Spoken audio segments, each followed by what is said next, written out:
तुम्हारे लिए तोहफा है। याद है बचपन में तुम्हें ऐसे चश्मों का कितना शौक था, इसीलिए मैं खास खरीद कर लाई हूँ तुम्हारे लिए।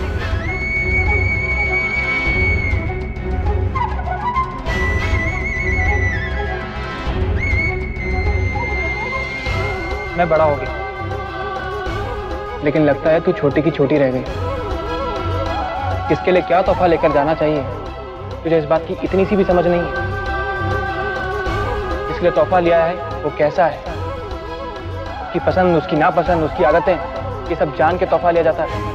ऐसा नहीं कहीं से कुछ भी उठाकर लिया है। अगर तुम कहो तो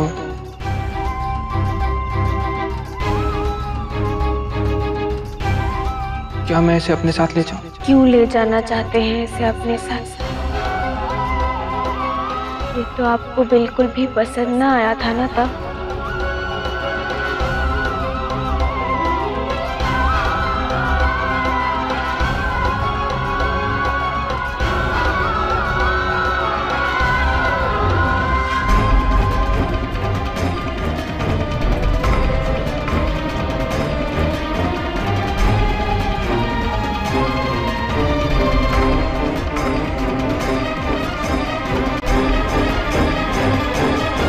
क्या हुआ? अच्छे नहीं लगे? अरे नहीं नहीं, अच्छे हैं, इनफैक्ट बहुत ही अच्छे हैं। Very smart. मुझे पता था तुम्हें ये जरूर पसंद आएंगे। अब देखना पहनने के बाद कितने कूल लगोगे। हे गौरी, और कोई सीढ़ी है क्या? एक मिनट।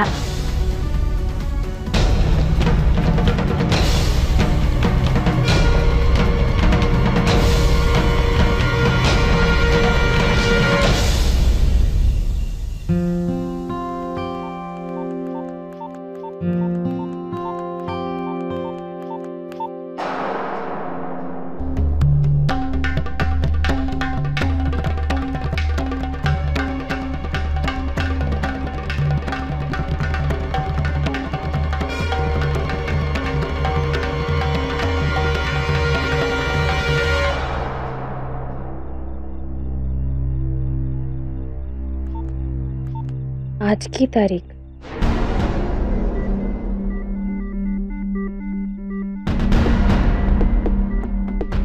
शकिया ने आज फोन किया था, लेकिन ये तो सारे लिए हुए नंबर हैं।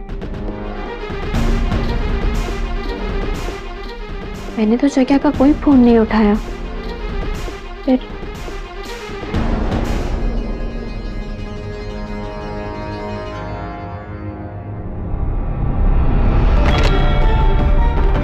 किसका फोन था माँ?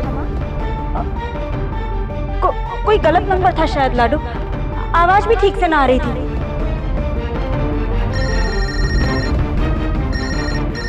लाडू तू रुक, मैं देखती हूँ।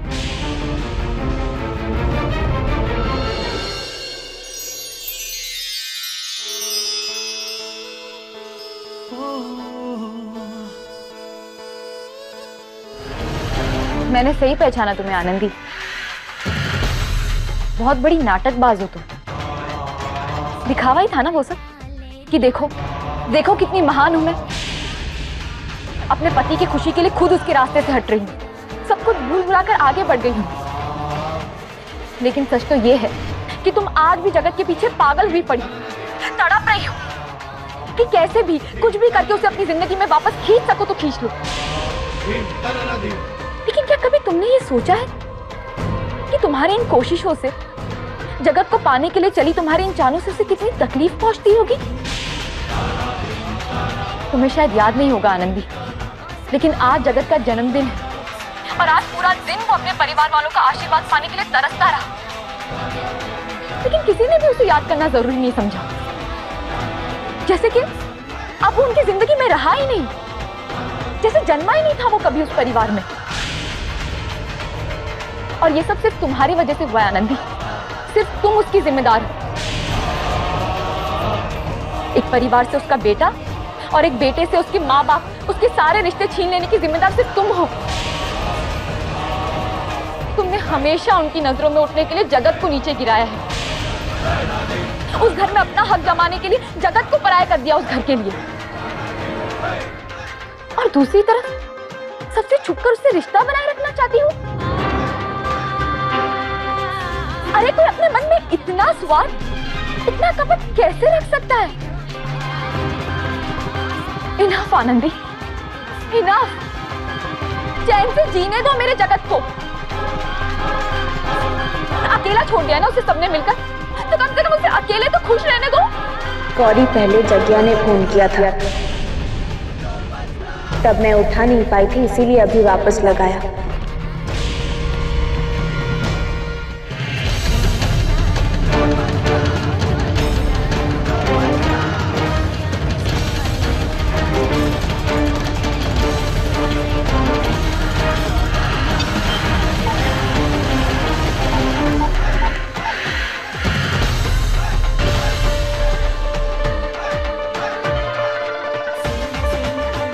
जगत के तुम्हें फोन करने की वजह जो भी रही हो आनंदी, इस बात को यहीं खत्म कर देना जरूरी है मेरे लिए।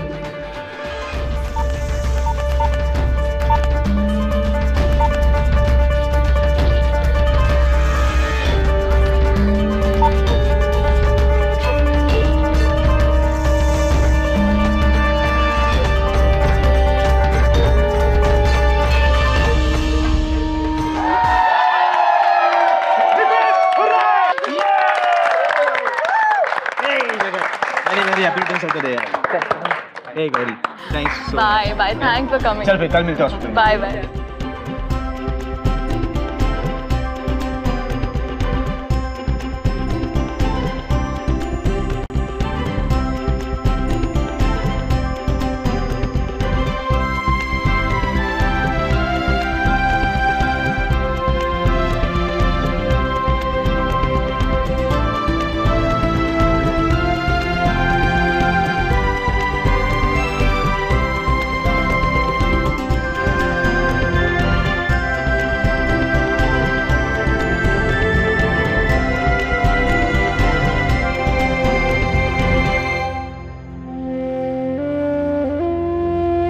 जो तुमने मुझे दिया है, मैं तुम्हें थैंक यू भी कैसे बोलूं। एक छोटे बच्चे की तरह तुमने मेरा दिल रख लिया। आज तो शायद मेरी माँ तुम्हें अपने परिवार का हिस्सा बनाना मेरी किस्मत में नहीं था। सारा परिवार जो मिलकर करता है, वो आज अकेले तुमने किया है मेरे लिए। माँ तो किसी को याद भी नहीं है। मेरा जन्मदिन है और तुमने इतनी सारी खुशियां जोड़ ली मेरे लिए। गौरी, आज मेरी सारी दुनिया, मेरा पूरा परिवार तुम हो। थैंक्स मेरी जिंदगी में आने और बने रहने के लिए।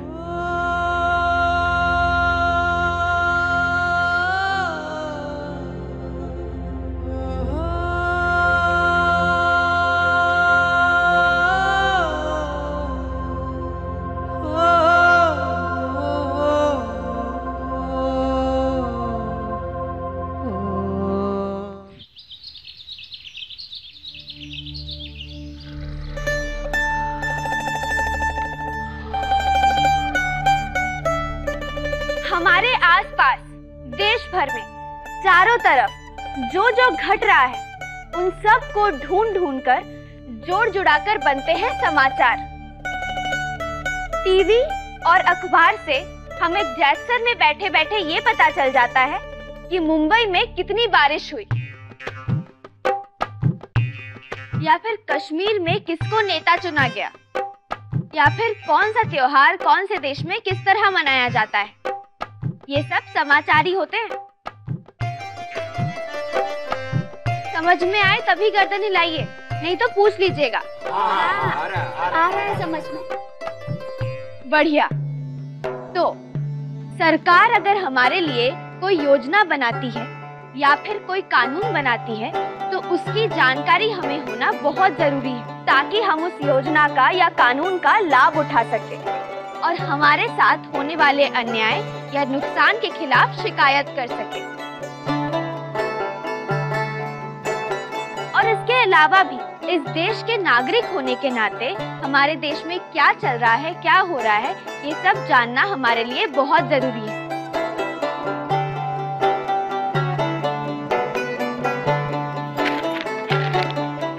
ये देखिए, इस अखबार में अलग अलग विषयों पर खबरें हैं। राजनीति पर, खेलकूद पर और मनोरंजन पर। पर बेटी, एक अखबार में इतनी दूर दूर की इतनी सारी खबरें कैसे आ जाती है? काका, ये सारा काम कोई एक अकेला आदमी थोड़ी ना करता है। इसके पीछे बहुत सारे लोग काम करते हैं। इस अखबार से जुड़े लोग हर शहर में होते हैं। कुछ लोग सिर्फ खेलकूद की खबरें इकट्ठा करते हैं, तो कोई आम जनता की समस्याओं की जानकारी देता है। फिर ये सब एक जगह पर ये सारी खबरें जमा करते हैं। एक अच्छा बड़ा सा कार्यालय होता है, जहाँ एक समझदार सा इंसान बैठकर ये फैसला करता है कि कौन सी खबर कितनी बड़ी या कितनी छोटी छपे। फिर इन्हें सही ढंग से लिख के रात में छपाई करने वाले लोग अलग होते हैं और सुबह हम तक पहुँचाने वाले लोग अलग। मन तो लगा था कि चिट्ठी पत्री का काम है, घंटे भर में हो जाता होगा, तभी तो रुपये 2 रुपए में मिलता है। भाई साहब, ये तो बड़ा ही मुश्किल काम है, हैं? हमें तो लगता था कि खेती करने में ही बहुत मेहनत लगती है। इस काम में कोई कम मेहनत थोड़ी।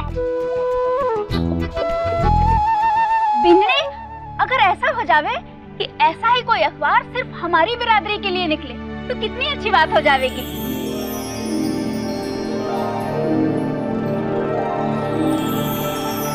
हर छोटी बड़ी बात पता चल जाएगी, है ना? क्या बात कही आपने पार्वती काकी। एकदम अभी ही मुझे भी यही सूझा कि सच में अगर हमारे गांव का कोई अखबार छपा तो बहुत फायदा होगा हमें।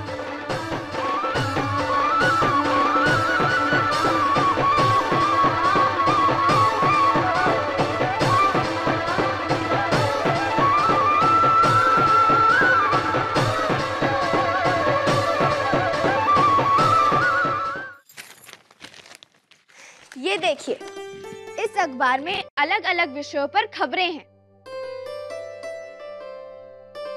राजनीति पर, खेलकूद पर और मनोरंजन पर। पर बेटी, एक अखबार में इतनी दूर दूर की इतनी सारी खबरें कैसे आ जाती है?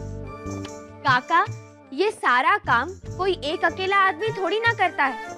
इसके पीछे बहुत सारे लोग काम करते हैं। इस अखबार से जुड़े लोग हर शहर में होते हैं। कुछ लोग सिर्फ खेलकूद की खबरें इकट्ठा करते हैं, तो कोई आम जनता की समस्याओं की जानकारी देता है। फिर ये सब एक जगह पर ये सारी खबरें जमा करते हैं।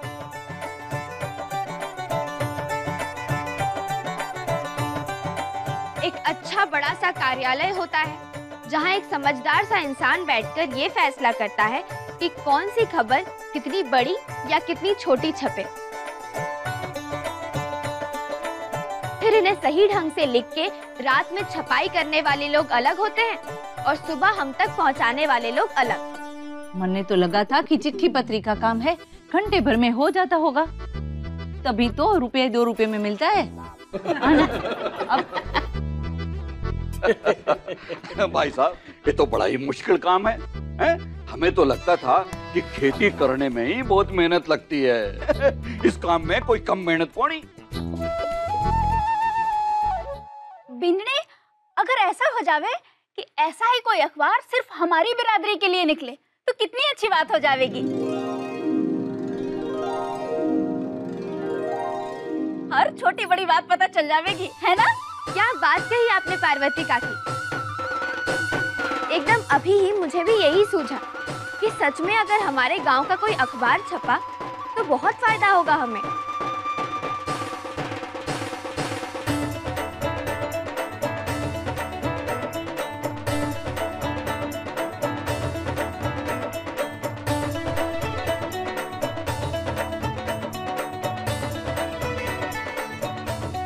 सोचिए, इस अखबार से आप सब कुछ जान पाएंगे।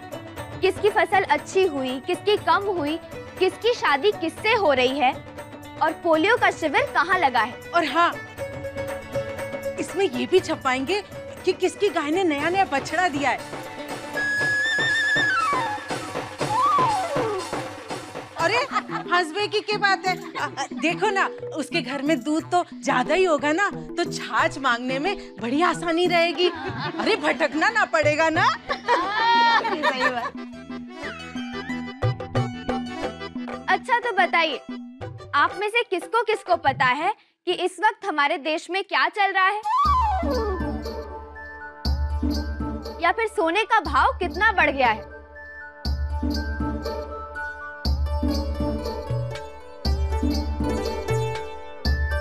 पढ़ा तो बहुत है बेटी। मैंने तो 2-3 महीना पहले नथनी बनवाई थी एक हमारी लुगाई के लिए।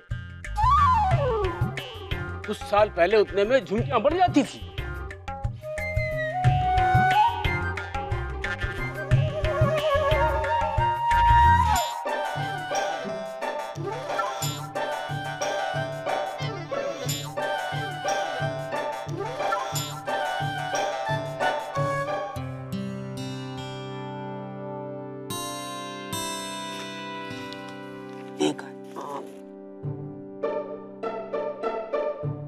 आजकल में तो मैंने कोई सोने का गहना घाटा बनवायो ना है, पर नहीं, सबसे पहले देख के बताऊंगी सोने का दाम का, ठीक है? इसमें अरे 1200 मैं सोने का दाम ढूंढूं, मुझे 1200 की बात लगा रखी है गेड़ों ने। मैं आज का अखबार ले आती हूँ, उससे सब कुछ सही सही पता चल जाएगा। तब तक आप लोग ये जो लिखा है उसे अपने स्लेट में लिख लीजिए।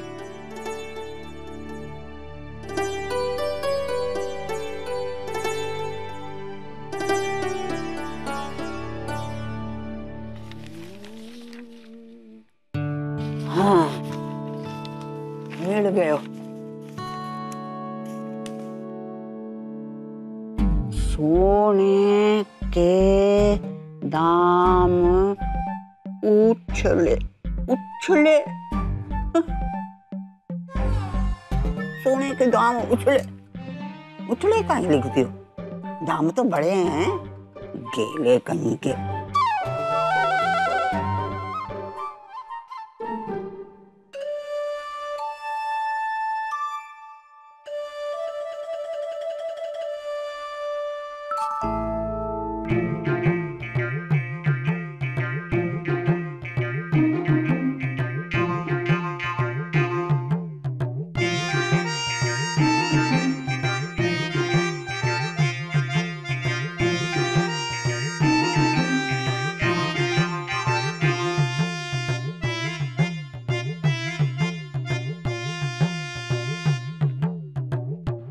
बाजार में तेजी तेजी तो होगी आजकल, और कहो। हाँ, बड़े काम की चीज है वैसे यार। हमारे जैत सर में जब अखबार खुलेगो तो मैं भी बहुत सारी खबरें छपाऊंगी उसमें, जैसे कि हमारे बसंत की बींदनी गाजर का हलवा कितना चोखा बनावे और के मिलावे उसमें। हाँ, और उससे पहले जो छपाऊंगी कि वो जो लाल सिंह किसान है, उसने हमारे से खेती बाड़ी के लिए कर्जा लियो तो सूद समेत आज चुका दियो। कितना ईमानदार आदमी है। ये भी छपवाऊंगी कि हमारे भेड़ों ने दुगने दाम पे भेड़ बेच दियो। पूछो कैसे? हमारी आनंदी के कारण। उसने उस वो बिजली के डब्बे को करम फूटिया सा जैसा नाम है उसका, हाँ कंप्यूटर। उसने कंप्यूटर में देख के पता किया कि बैलों के आजकल के दाम चले। हाँ, सब समझ जाओगे। बड़ा सियाना खानदान है हमारा।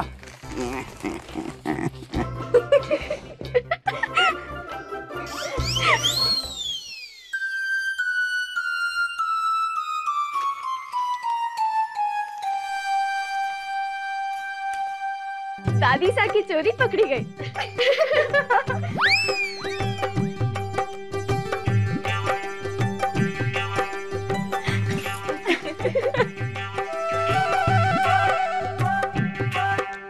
दादी सा, आप इतना क्यों लजा रही हैं? हम सबको तो बहुत खुशी हुई है देखकर कि आप तो सच में बहुत होशियार हैं। किसी काम को अगर दिल पे ले ले तो उसे सबसे अच्छा करके दिखाती है। इतनी बड़ी खबर पढ़ ली आपने, अखबार में छपवाने के लिए इतनी सारी चीजें सोच ली। मेरी क्लास में तो आप अव्वल आ ही गई।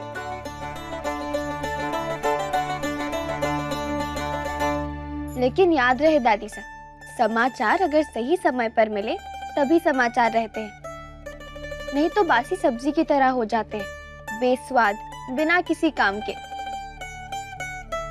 इसीलिए अगर आपको अखबार में कुछ भी छपवाना हो ना तो टाइम का ध्यान रखना पड़ेगा। अरे बड़ी होए, मने टाइम के धमके देवे छोरी। हाँ अरे टीचर ने कान खिंचवाऊंगी थारे अपनी बींदनियों से। चलो खींचो ना तो शाम की चाना मिलेगी। खींचो।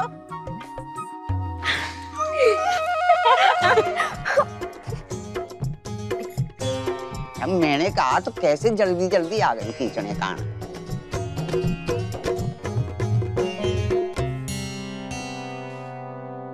दादी सा, इस उम्र में बड़ों को तो बहुत सारे मौके मिलते हैं अपने छोटों की तारीफ करने की, लेकिन ऐसा बहुत कम होता है कि हम छोटों को भी ये मौका मिले, हम अपने बड़ों से कह पाए कमाल कर दिया आपने। ये मौका आपने मुझे दिया है दादी सा।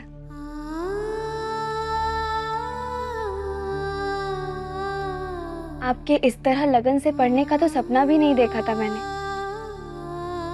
अगर बापू सा यहाँ होते तो खुशी के मारे आंखें भर आती उनकी बच्चों की तरह। हरी गलती है ना कि जहाँ पे नया छोरा।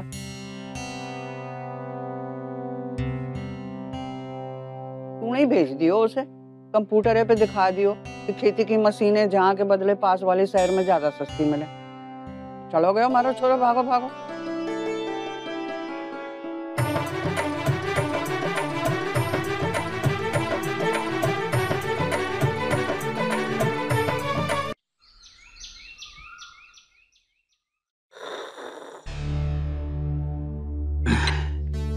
बींदनी, जरा देख तो सही कितना वक्त लगेगा मदन को तैयार होने में। मदन! अरे हाँ हाँ आ गया। धीरज नाम की चीज तो दी नहीं भगवान ने थारे को। ले आ गया। अरे जमीन का सौदा का मामला है, अपनी तरफ से देर ना होनी चाहिए। अरे नहीं होगी देर, पहला चाय तो खाली कर दे, महंगी हो रही है, चाय खत्म कर। बिंदड़ी मैं थोड़ा देर आऊंगा, सामने की माँ को बोल देना है। चलो चलो देरी हो रही है। चलो फटाफट।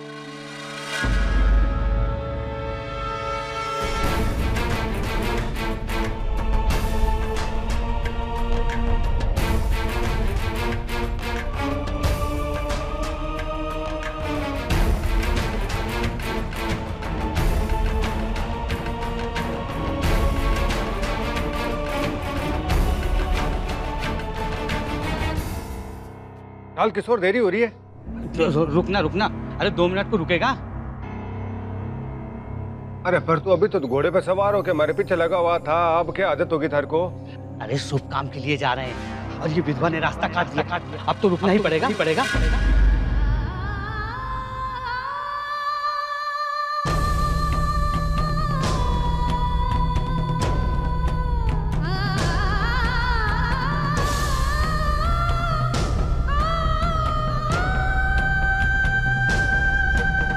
अरे ये फालतू की बातें होती है, इससे कुछ होने वाला नहीं है किशोर। हमारी बात सुन, चलो देरी हो रही है अपने को। सालों से तूने इस विधवा बिंदड़ी को अपने घर में आसरा दिया है।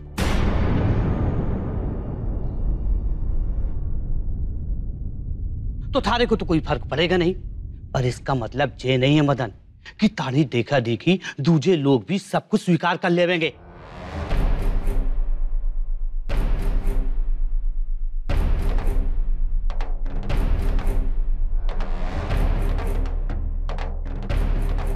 अब तो थारे 2 घड़ी खत्म हो गए ना। वकील साहब अपना इंतजार कर रहे हैं, देरी हो जाएगी अब तो। चल, अरे चल ना।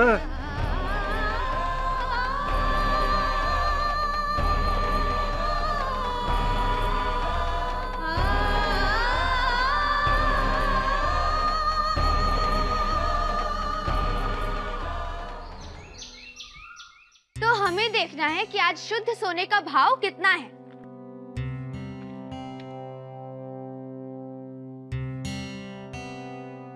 28,400। हे भगवान, सोना इतना महंगा? फिर तो दिवाली तक जरूर 30-32 तक हो जाएगा सोना।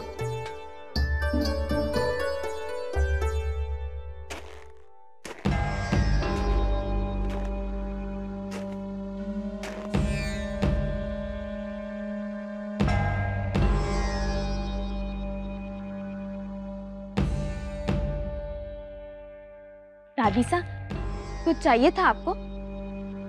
हाँ, हमारे को आज्ञा चाहिए थी मास्टरनी जी से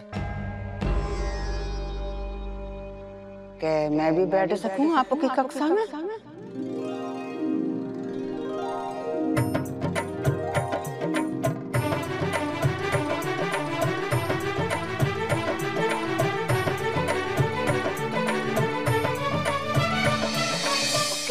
कि जहाँ बैठ के सब दुनिया भर की बातें करें तो हमारा मन तो ना लागे भीतर कमरे में। तो मैंने सोचा कि पूछ लूं एक बार कि मैं भी बैठ सकूं क्या जहाँ।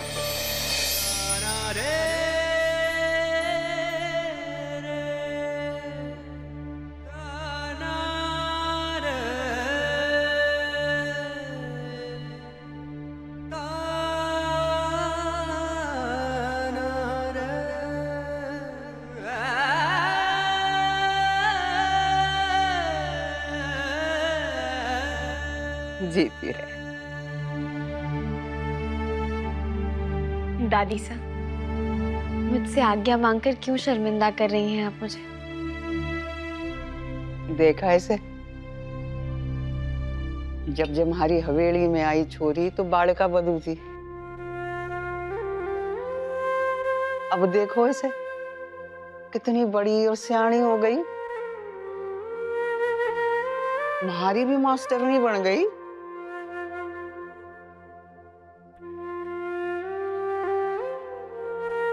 ठाकुर जी बहुत सारी बुद्धि और मन की शांति देवे तने।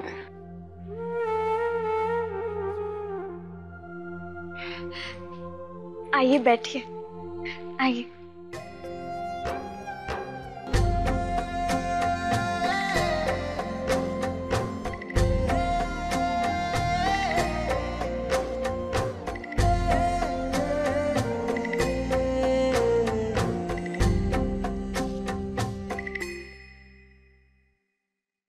ऐसे टुकुर टुकुर कह देखो बड़ी जीजी, हाँ? घबरा गई क्या? मैं ना थी कक्षा में तो सारे सवालों का जवाब झट्टे से देके सारी तालियां जई बटोरे ले रही थी।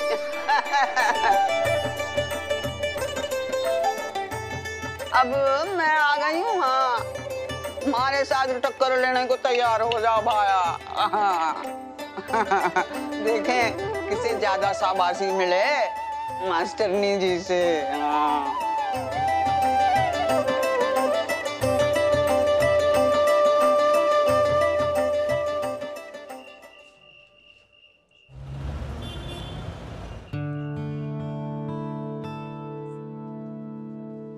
अरे वाह, आपका बुखार तो बिल्कुल ही गायब हो गया। लगता है गुड गर्ल की तरह सारी दवाइयां टाइम पर ली हैं आपने।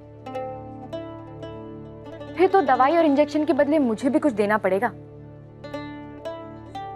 Thank you. वेलकम।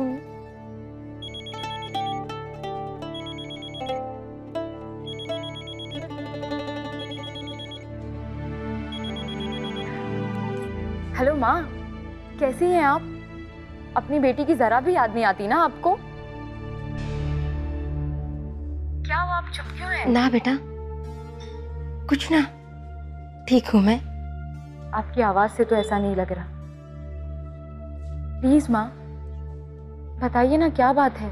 ना गुड़िया, अरे काम काज का इतना सारा बोझ पहले ही तेरे सर पे है, अब मैं और ना परेशान करना चाहूँ तने। मतलब फिक्र करने वाली कोई बात है जो आप मुझसे छुपा रही हैं? माँ प्लीज बताइए ना, क्या बात है? गुड़िया, वो थारे बापू की तबीयत ठीक ना है। क्या हुआ बापू को? डॉक्टर साहब ने बताया कि पेट में छाले हुए हैं। वो क्या कहते हैं उसको? अल्सर्स? हाँ वही। गुड़िया, मने तो बहुत चिंता होवे, क्या करूं, कैसे संभालूं अकेले, कुछ समझ में ना आवे मने। माँ बिल्कुल चिंता मत कीजिए, डॉक्टर ने जो दवाइयाँ दी है ना, आप टाइम टू टाइम बापू को देते रहिएगा। और माँ अगली बार जब आप डॉक्टर के पास जाए ना, तो मेरी उनसे बात करवा दीजिएगा फोन पर। हो सके तो कल ही चले जाना। और हाँ, बापू के खान पान का बहुत ध्यान रखना होगा। वैसे तो डॉक्टर ने बताया ही होगा, लेकिन मिर्च मसाला बिल्कुल भी नहीं। जितना हल्का खाना खाएंगे उतना आराम मिलेगा। माँ दही, ठंडा दूध, दलिया, छाछ, खिचड़ी, ये सारी चीजें देती रहना, ठीक है? हाँ बेटा, रखो। जी। पर माँ छोटी से छोटी बात हो तब भी मुझे फोन करती रहना। आपकी गुड़िया अब डॉक्टर बन गई है माँ। अपने ही माँ बापू की बीमारी से अनजान रह जाऊं तो क्या फायदा इतनी पढ़ाई लिखाई करने का? हाँ बेटा, अब रखती हूँ। ठीक है माँ, ख्याल रखना।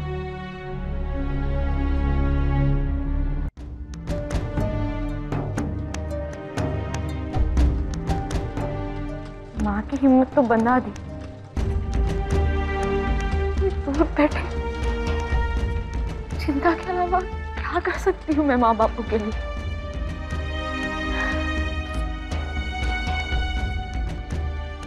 चलो कुछ खा लेते हैं, टाइम हो गया डिनर का, आओ। तुम खा लो, मेरा मन नहीं है। क्या हुआ, कुछ टेंशन में लग रही हो तुम?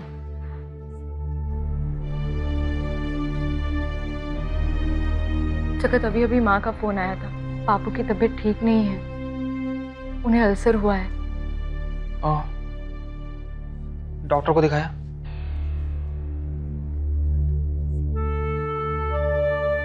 ट्रीटमेंट चल रहा है ना, कुछ दिनों में ठीक हो जाएंगे, डोंट वरी।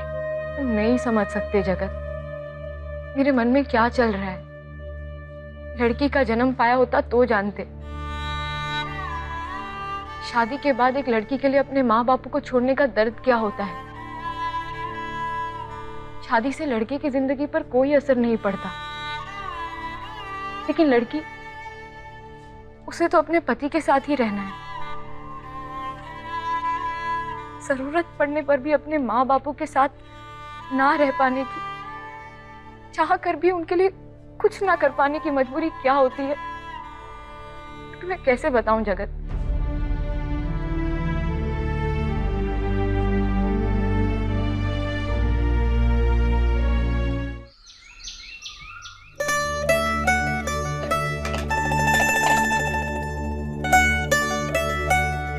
माँ आप हटिए, पूरी मैं तल देती हूँ। बस हो गया लाडू, 2-3 पूड़ियाँ ही रह गई। तो क्या करना है बताइए, चावल चढ़ा दूँ?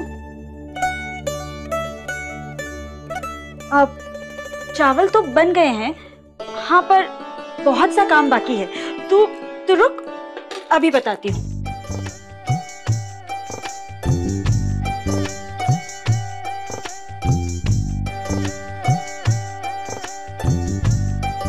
चल अब खा इसे। माँ मैं यहाँ खाना खाने नहीं आई हूँ, मैं आप दोनों का हाथ बटाने आई हूँ। ये काम ना है क्या? नाश्ता करने के घंटों बाद खाना खाती है तू। इतनी देर तक भूखे रहना अच्छी बात ना है लाडू। देख तू अब चुपचाप खा ले, बिना खाना खाए तुझे जाने ना दूंगी आज। माँ लेकिन मुझे बिल्कुल भी भूख नहीं है। खाने के मामले में तू नंदू से भी ज्यादा तंग करने लगी है। चल अब नखरे करना छोड़ और फटाफट खा ले।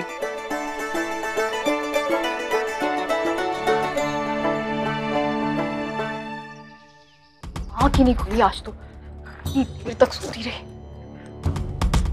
जगत भी पता नहीं कहाँ चला गया। Good morning and surprise. Breakfast तैयार है मैडम, आ जाइए, मुझे बहुत जोरों की भूख लगी है। जगत हमें निकलना होगा अभी। अभी हॉस्पिटल से फोन आया था। आज मुझे डॉक्टर सुधीर को असिस्ट करना है ऑपरेशन में, और ये मौका मैं किसी भी हाल में खोना नहीं चाहती, क्योंकि डॉक्टर सुधीर के कहने पर ही मुझे बुलाया गया है। बहुत बड़ी बात है ये जगत, इतनी बड़ी जिम्मेदारी दी गई है मुझे, और इस वक्त ये मेरे लिए ब्रेकफास्ट करने से कहीं ज्यादा इंपॉर्टेंट है। I hope you understand. हाँ लेकिन इतनी दूर जाकर इतनी सारी चीजें लेकर आया हूँ, ये सोच कर कि तुम्हारा काम कम हो जाएगा। अच्छा थोड़ा सा ही खा लो, फिर चलते ना। मुश्किल से 10 मिनट लगेंगे, प्लीज बैठो। आओ। अरे बाबा 10 मिनट कम नहीं होते, और इतना सब खाने का टाइम तो बिल्कुल भी नहीं है। कुछ फ्रूट्स रख लो ना, रास्ते में खा लेंगे। वैसे भी इतनी ऑयली चीजें खाना सेहत के लिए बिल्कुल ठीक नहीं है। सुबह सुबह इतना हैवी ब्रेकफास्ट करेंगे तो दिन भर आलस आता रहेगा, काम कैसे करेंगे। तुम प्लीज किचन से एप्पल और केले ले आओ ना, तब तक मैं बाहर जाकर रिक्शा ढूंढती हूँ। चलो जल्दी।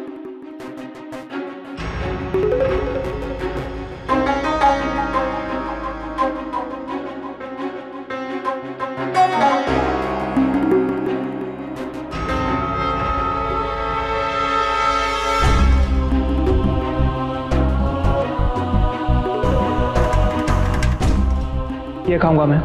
हाँ क्यों?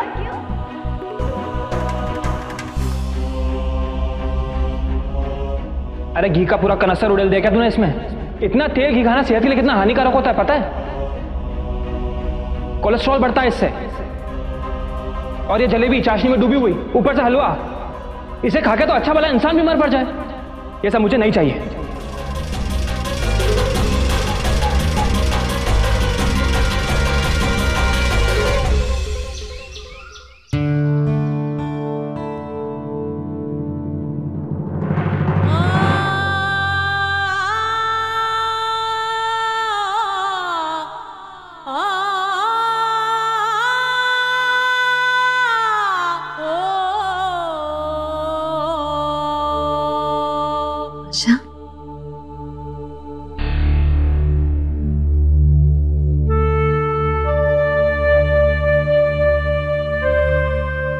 चलो।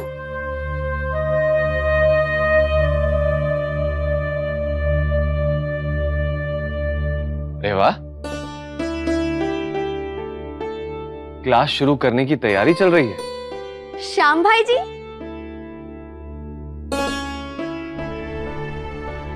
आशा,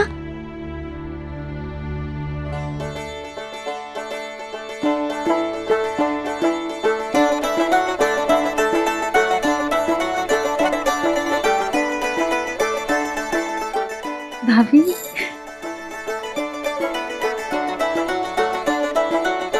अरे वाह, आशा भी आई है।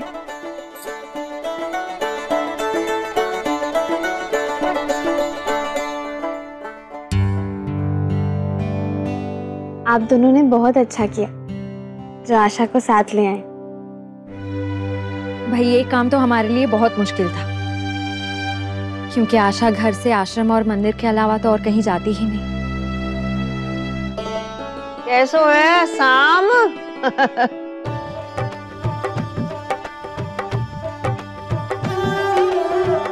दादी सा, कभी कभी मेरी तरफ भी तो देख लिया कीजिए। आप तो बस अपने कुएं सा को देख के ही खुश हो जाती हैं। अरे जमाई राजा हैं, हाँ? हमारी सुगनी के बींग ध्यान तो रखना ही पड़े, हाँ?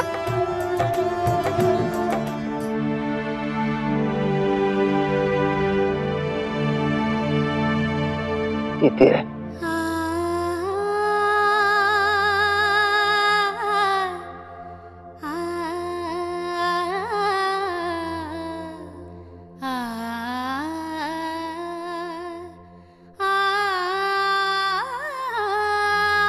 सुमित्रा, गहना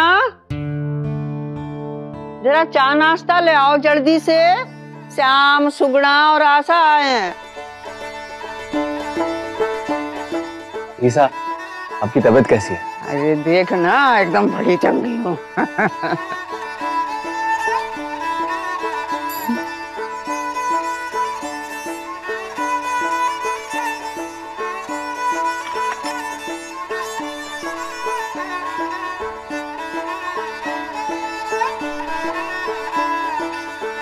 माँ,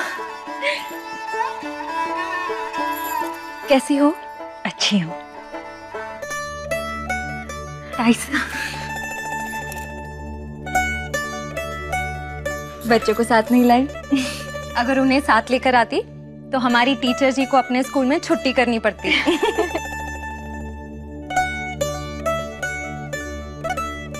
अच्छा चलो, अब बैठ के चाय नाश्ता कर लो।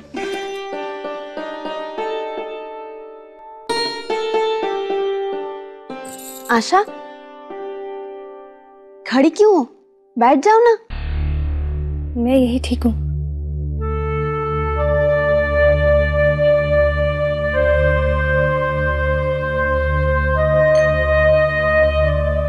ये लो खाओ।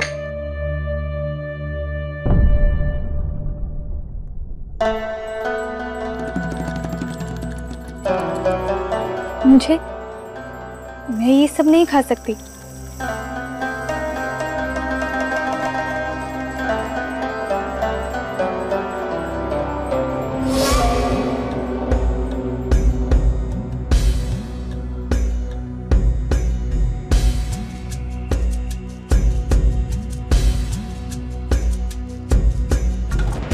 खा लो ना आशा,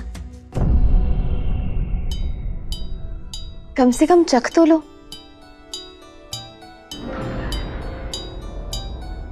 सब कुछ माँ और ताई जी ने मिलकर बनाया है।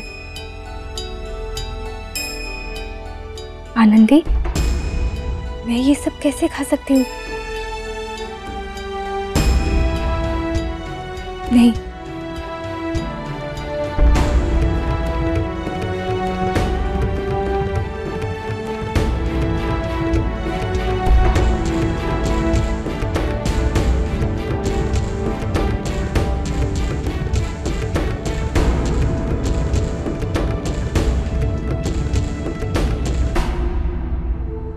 छोरी,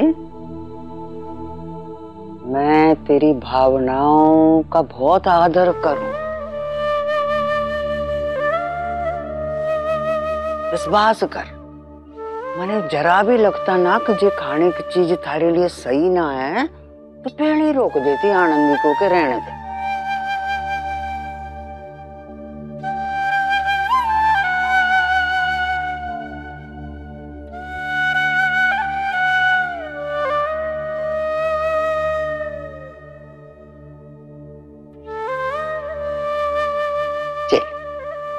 थोड़ा सा खा ले, जरा सा खा लेना, खा ले, जय बात।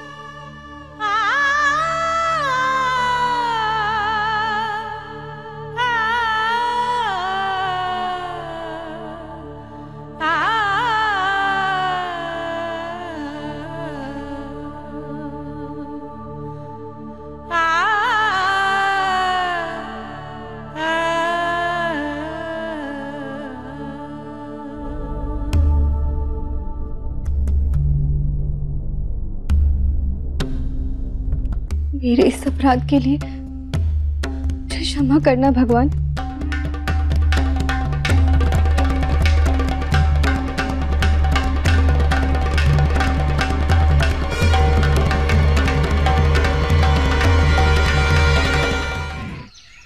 अरे देख, मार मुझे देख, मुझे देख देख।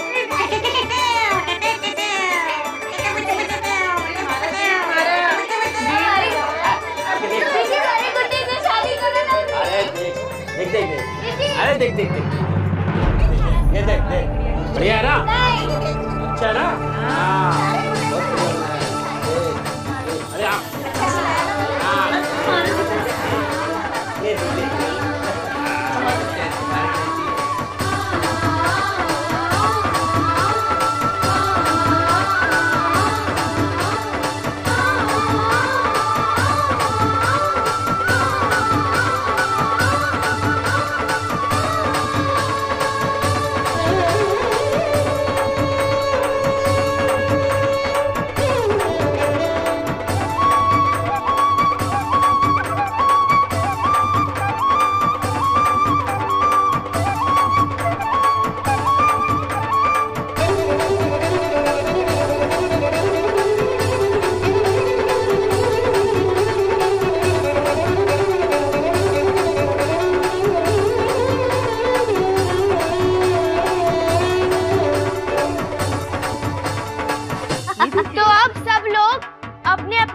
गुठलियों पर अपना अपना नाम लिखेंगे।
मैं तो कब से आशा को यहाँ लाना चाहती थी, पर वो किसी की सुने तब ना।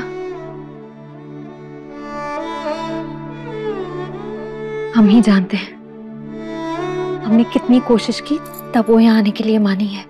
हाँ, बड़ी तरह समझ सकूं कितना कठिन काम किया तूने और श्याम ने।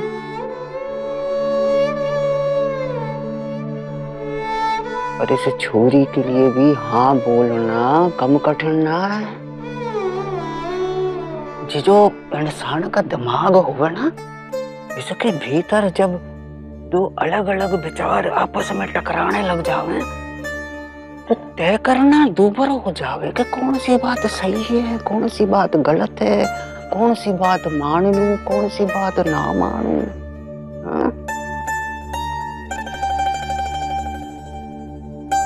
मैं तो कहूं तुम दोनों थोड़ा सा वक्त दे दो इसे। जहाँ पे आवेगी ये सब देखेगी, जानेगी कि जीने के और भी तरीके हो गए। क्या पता एक दिन जेबी सबके साथ बैठकर पढ़ने लिखने लग जाएगी। लेकिन ना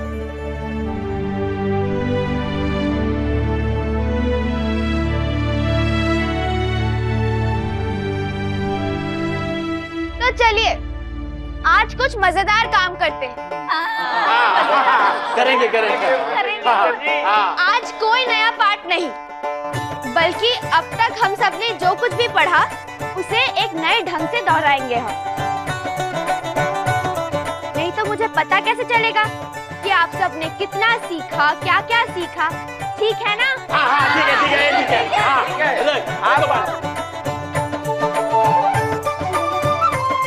तो ठीक है, अब मैं बारी बारी से दो दो लोगों को यहाँ बुलाऊंगी जो सबके सामने आकर अपनी कठपुतलियों के साथ कठपुतली सी आवाज में हम सबको बताएंगे कि अब तक उन्होंने क्या क्या पढ़ा।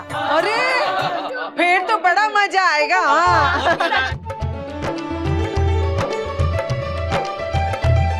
तो बताइए कौन आएगा सबसे पहले?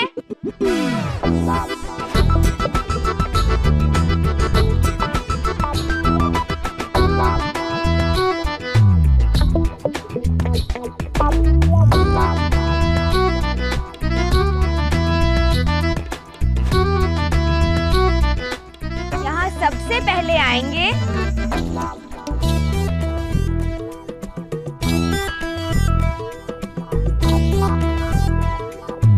खजूरी काका और जमुना बुआ।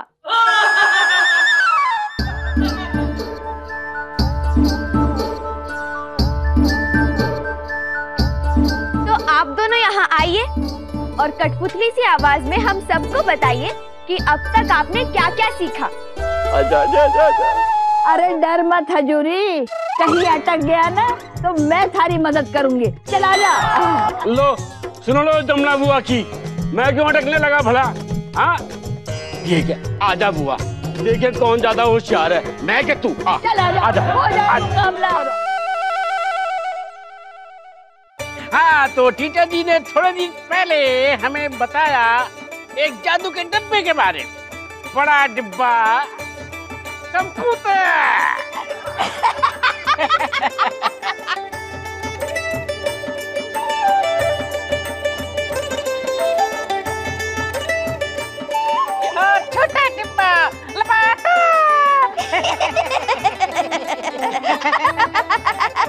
अरे हजूरी, थारी को तो भली बाती बोलना भी ना आवे, क्यों? अंग्रेजी नाम हम गांव वालों के मुंह से ऐसे निकला करें। हाँ। अच्छा रहने दे। हमने अक्षरों का और मात्राओं का हेरफेर भी सीखा है, जैसे अ से आम। आ से आम नहीं, आ से आंगुआ। वही बोला था। थारे सुनने में गलती हो गई है ना? और हमने 8 का पहाड़ा भी सीखा। 8 एकम 8, 8 दूनी 16। 8 पंजे 40, 8 इक्कर 40, 8 सत्ते 56, 8 अट्टे।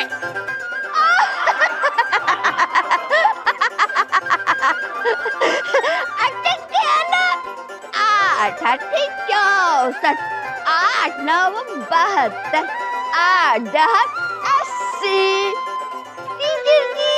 है ना? अरे वाह, आप दोनों को तो बहुत कुछ याद है।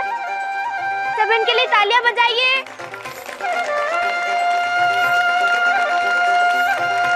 आप जाकर बैठ जाइए। चल।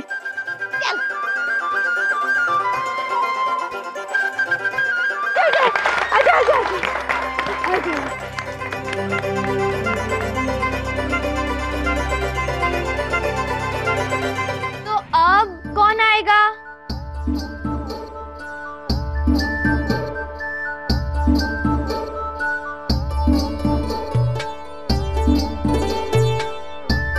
पार्वती काकी आएंगी गोपाल काका के साथ।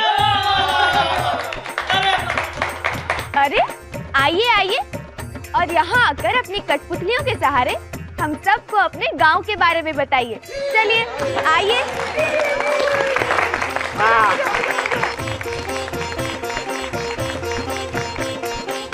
हमारे गांव का नाम जेतसर है। राजस्थान में जोधपुर के पास हमारा है गांव जेतसर।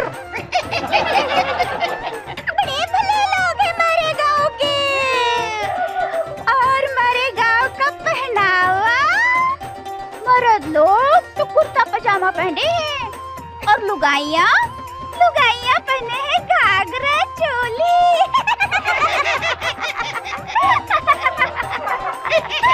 यहाँ की बिन्नियाँ बड़ी ही लाज शर्म वाली घूंघट काढ़ के।